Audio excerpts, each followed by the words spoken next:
Hi everyone, this is our channel Around My Story. Please like, share and subscribe. J'adore ma famille. J'adore nos réunions, nos plaisanteries, nos repas et tout le reste. Je ne peux pas imaginer ma vie sans eux. Mais un jour, j'ai failli tous les tuer. Non, je ne suis pas folle, je vous l'assure. Alors ne vous inquiétez pas, je vais vous raconter ce qui s'est passé. Je m'appelle Ginger, j'ai 18 ans. Comme vous pouvez le voir, je porte un tablier. C'est parce que j'adore cuisiner. J'aime tout ce qui a trait à la cuisine. Mes moments les plus heureux sont ceux où je vois ma famille manger un repas ensemble. Je cuisine toujours pour eux. Ils aiment ça aussi. Et ils me soutiennent. Ils me laissent essayer différents plats de différents pays.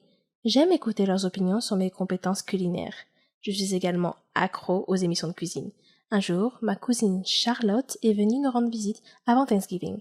Elle aime s'habiller tout en noir et aujourd'hui n'a pas fait exception. Pour une raison quelconque, elle m'avait appelé plus tôt et m'avait demandé si j'avais déjà entendu parler de la malédiction du jour de Thanksgiving.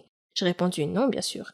Alors elle m'a dit que la malédiction s'appliquait aux grandes familles qui mangeaient un grand repas ensemble à Thanksgiving. La malédiction était le résultat d'un esprit maléfique nommé Vicky, qui possédait le corps du cuisinier dans une certaine famille et empoisonnait toute la famille.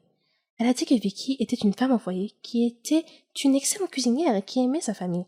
Et pourtant, elle les a tous empoisonnés pendant le repas de Thanksgiving. Elle les a regardés mourir un par un. Puis elle s'est suicidée en apothéose. Au début, j'ai pensé que Charlotte plaisantait et essayait de me faire peur. Et je lui ai dit que c'était absurde, juste un récit de grand-mère. Mais elle a dit que toutes les légendes étaient fondées généralement sur des faits. Je me suis arrêtée une seconde. C'était vrai, ai-je pensé.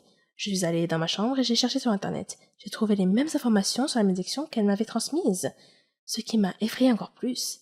Et Vicky était exactement comme moi, ou était-ce le contraire? Je me suis retenue de creuser la question. Je devais me concentrer sur la préparation du repas.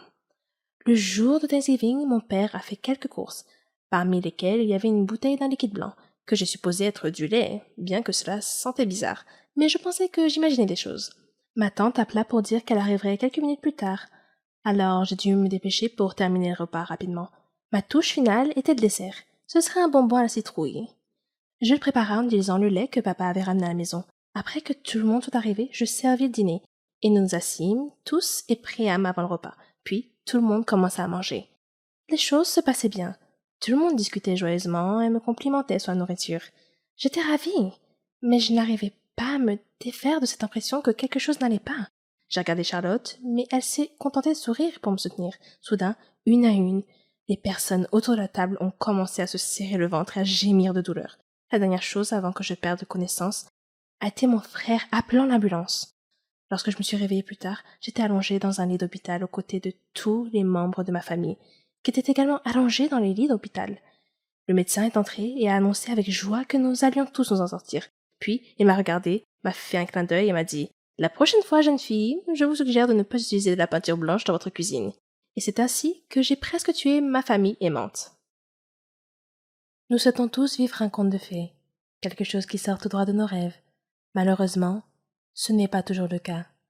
Certaines histoires doivent être laissées dans l'obscurité, là où elles doivent être jamais piétinées, jamais entendues.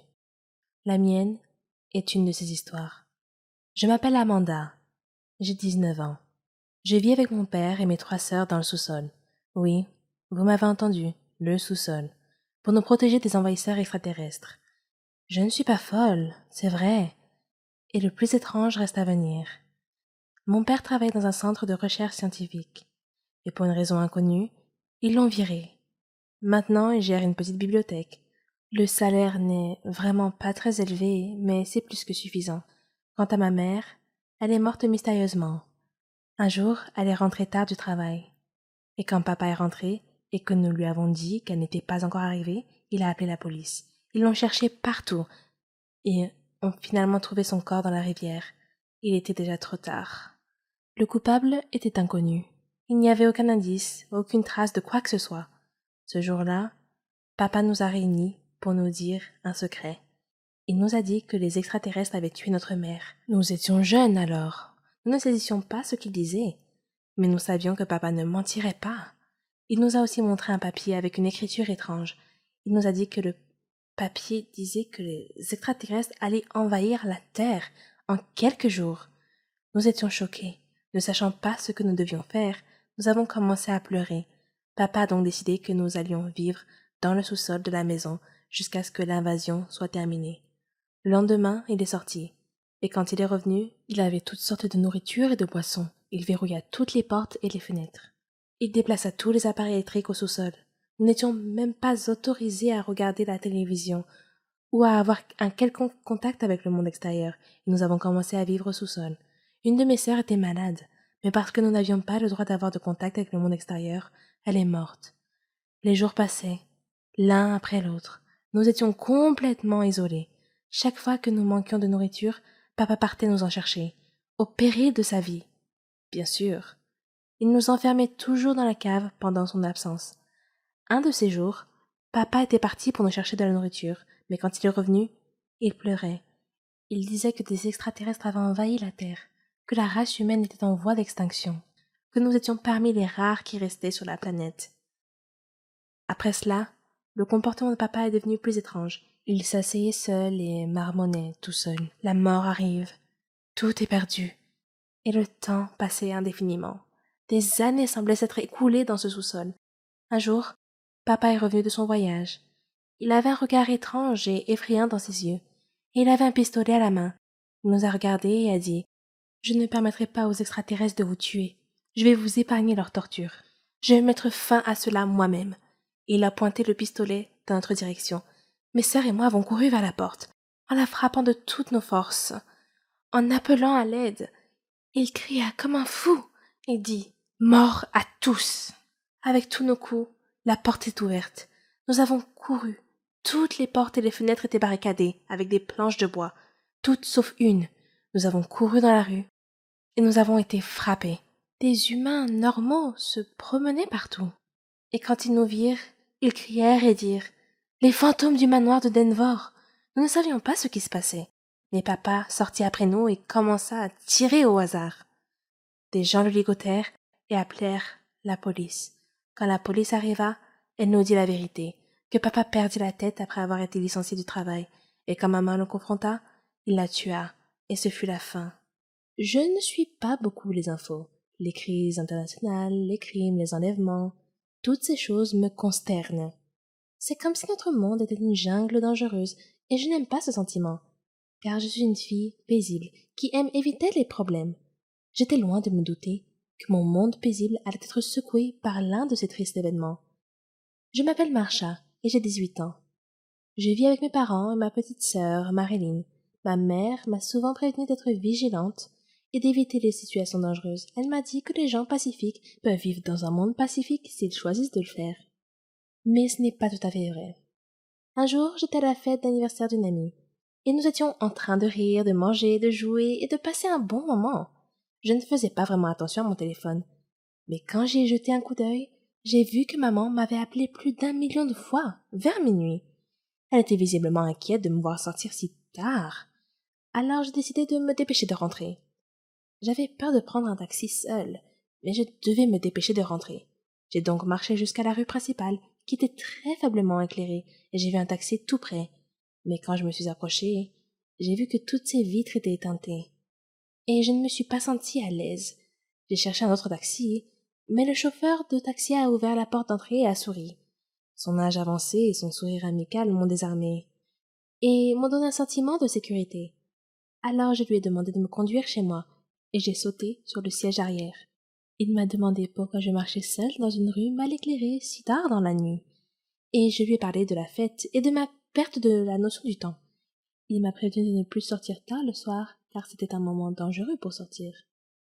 Il m'a demandé si j'avais entendu parler d'un tueur en série nommé Bradley. J'ai répondu que oui, mais que je ne savais pas à quoi il ressemblait. À ce moment-là, il a ri, et j'ai entendu les 4 portes se verrouiller soudainement. Il m'a regardé et a dit « Je m'appelle Bradley. Maintenant que tu sais à quoi je ressemble, c'est un plaisir de te rencontrer. » J'ai crié pour qu'il arrête le taxi et me laisse sortir.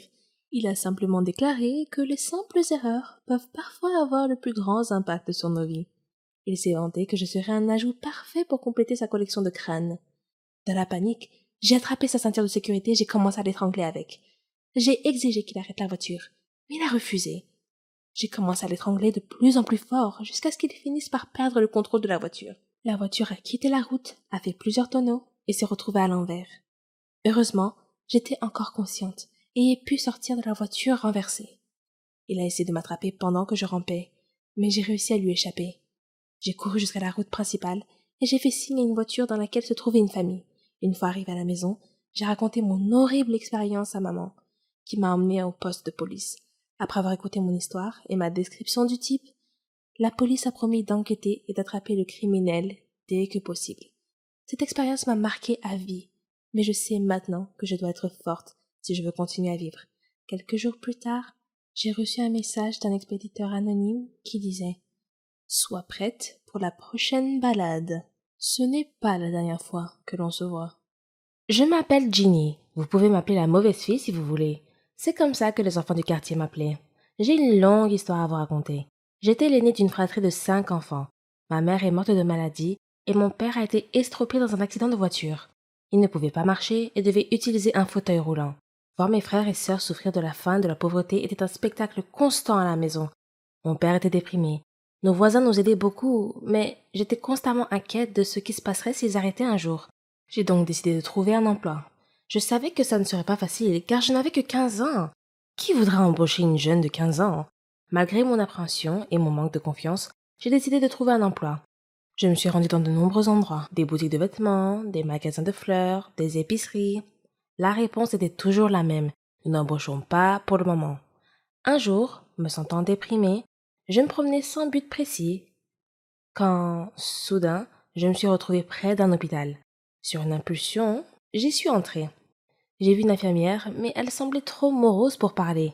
Alors j'ai regardé autour de moi et j'ai trouvé une autre infirmière qui semblait un peu plus gentille. Elle m'a remarqué et m'a demandé si j'avais besoin d'aide. Je lui ai dit que je cherchais un emploi.